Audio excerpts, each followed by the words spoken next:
હેતલબેન આહિર, સામાજિક કાર્યકર, રાધેશ્વર ગ્રુપના પ્રમુખ। આજે આપણે 5 તારીખથી જે આ કાર્યક્રમ ચાલુ છે એમાં એમની તારીખ 14 તારીખ સુધી આ કાર્યક્રમ ચાલુ રાખવાનો।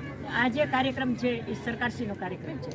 જો સરકારશ્રી આવડા બધા કાર્યક્રમ કરતા હોય તો અહીંયા જે સ્ટોલ બધા છે બહેનો, એટલે કે એમ કહે છે કે બહેનો પગભર થાય, આમાં બહેનો પગભર કેવી રીતે થાય?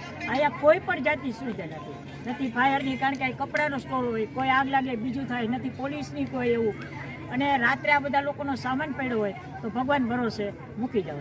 અને આજે અહીંથી જે નગરપાલિકાના જે કોઈ કાર્યકર હોય એ આવ્યા હતા અને એણે કીધું કે તમે આજે ખાલી કરજો, એટલે આ લોકોએ પોતે કેટલો આજે માલ લઈ આવ્યા છે। છેલ્લા 2 દિવસ માટે એમને એવું હોય કે અમારે કંઈક વેપાર થાય, અને જે બધા સ્ટોલવાળા છે એ હાવ નાના સમાજમાંથી આવે છે અને પોતાની રોજીરોટી માટે આવે છે।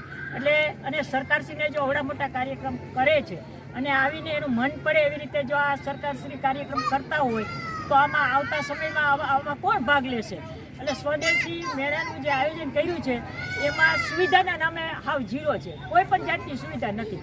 એટલે ખાસ કરીને અમારો જે સંદેશો બધા બહેનોનો છે કે આ 14 તારીખ સુધી એક પણ બહેનો અહીંથી કોઈ સ્ટોલ હટાવશે નહીં, અને કદાચ હટાવવાનું કહે અને ધરાર કદાચ પ્રેશર કરશે કોઈ રાજકીય તો સરકારશ્રીને કંઈ આવા કાર્યક્રમ બંધ કરો આ મેળાવડા।